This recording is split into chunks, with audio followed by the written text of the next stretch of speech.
you've just read a homework or quiz or test problem, and in that problem it mentions a nozzle, or it might mention a diffuser, one or the other of those. I'd like to give you some tips on how to handle an engineering situation like that. So at least you'll know how to draw a sketch and then how to get started with a solution.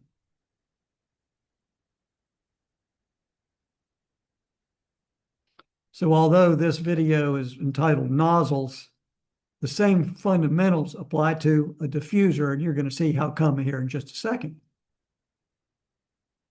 Well, this is a simple image of a nozzle. Notice here how, so it is just a simple piece of equipment. This could be stamped out of a piece of aluminum, for example. Okay. The thing to observe is that the inlet area, so here's flow going in the back side of that. So the inlet area is bigger than the outlet area. It is as simple as that. So this is just a stamped piece of aluminum or steel or basically any type of metal. Could be a composite, could be a carbon composite, but just recognize a nozzle simply has a larger ingoing area than outgoing area. Now let's get ahead of ourselves. Do you see a shaft? Is this piece of equipment lifting a weight? No. Is a shaft coming out of this piece of equipment? No. And so when we come to sketching, we're going to label W dot out is 0. And that might give us some partial credit just right there. But let's see. Also, we recognize that it's an open system, of course, because we got flow going in and out. We're going to say that it's steady state. So this nozzle, piece of metal, so the material contained within the nozzle, it's not getting fatter or skinnier. It's not gaining mass or losing mass, gaining energy or losing energy as time goes by. So this particular flow situation would be considered steady state, steady flow. And so the purpose of a nozzle is basically, we call it to accelerate the flow, to make the flow velocity faster. So the flowing goes in, I say here with low velocity, let's just say with some velocity, all right? And the flow going out is a higher velocity. So that's typically it. So there's all kind of applications for nozzles, and I'm going to try to show you some examples, but that's the basic idea, is to accelerate the flow velocity. A diffuser is, all I did was just change the image around. I just flipped the image, or I flipped my arrows. So a diffuser, conversely, the purpose of a diffuser is to slow down the flow, slow down the flow velocity, to decelerate the flow. So here we've got flow going into a smaller diameter. It's flowing through this device. There's no moving parts. It's just a stamped piece of metal and coming out of this device at a lower velocity. I guess that's important to mention. There's no moving parts for this device. It's just a stamped out piece of metal with no moving parts. Well, here's kind of a familiar nozzle. It's a fire hose nozzle, okay? And so these guys are they're carefully holding the fire hose with the nozzle on it. And I think you can see with your eyes, well, look at the area. So see how the flow area is decreasing on this brass fire nozzle. And what's happening is that you've got some flow velocity, m dot, coming into the nozzle, and all that's going on and water is incompressible, isn't it? Incompressible water. And so all it's doing is increasing the kinetic energy. The kinetic energy of the flow is increasing and dramatically in order to help fight the fire. So that's the purpose of this fire nozzle.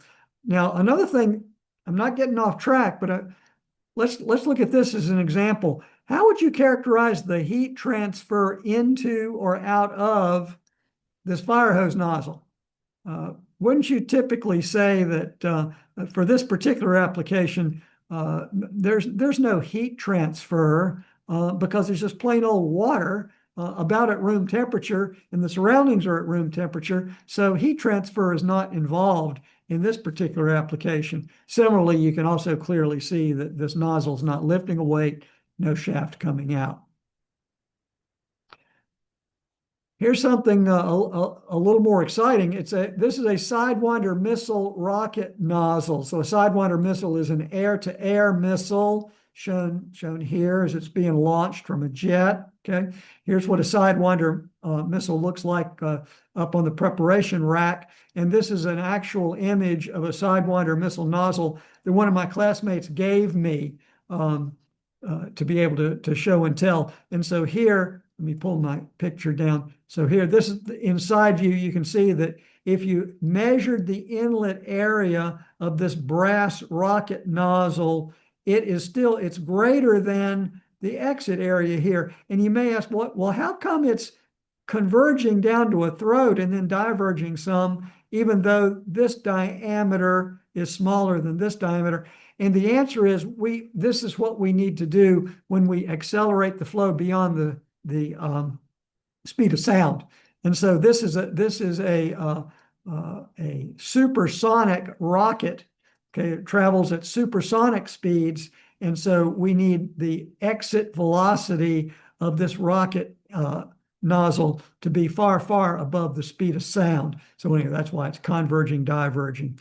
But this is a bona fide nozzle, and my classmate made an entire career out of designing and implementing and manufacturing these rocket nozzles.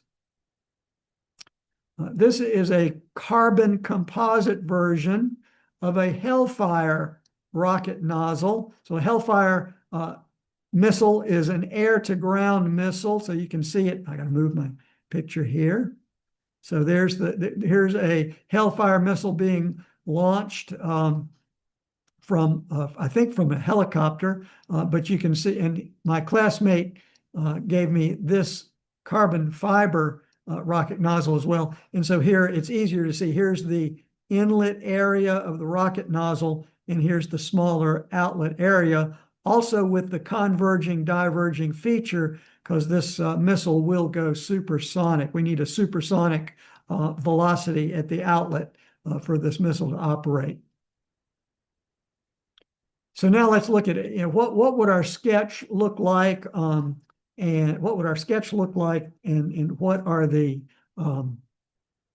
thermodynamic model for that? Let's look at continuity equation first. So I see here, basically, if you want to draw a nozzle, it doesn't have to be this work of art, which is a photograph. Simply show a control volume that starts out with a larger area and ends with a smaller area, right? So it could look like a trapezoid as long as the inlet state 1 is a larger trapezoid side than state 2. So here's my sketch. I've shown state 1 and state 2. I'm showing W dot out equals 0. And I am showing Q dot in, and I'm not making it 0 because there can be some situations where there is heat transfer from the surface of the nozzle to the surroundings, or vice versa. And in many cases, we consider the nozzle to be fully insulated, or in other words, adiabatic.